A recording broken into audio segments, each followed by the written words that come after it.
Okay, today we are looking at this Tide clothes detergent, free and gentle. And the free and gentle part is important. That means it's free of dyes and scents.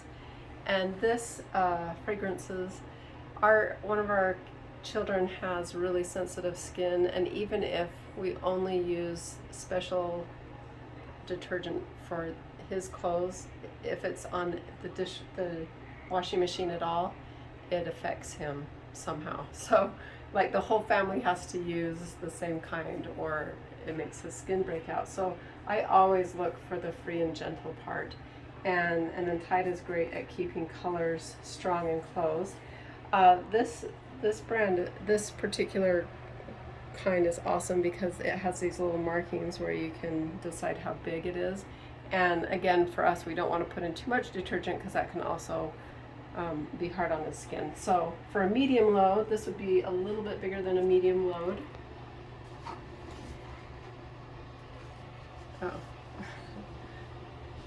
For a medium load, can you show inside of here these clothes? This is a little bit bigger than a medium load. So then you would just fill this up a little bit past the 2. And then pour that right in. And actually, I usually wash this in the washing machine with the clothes because it keeps it nice and clean instead of all sticky.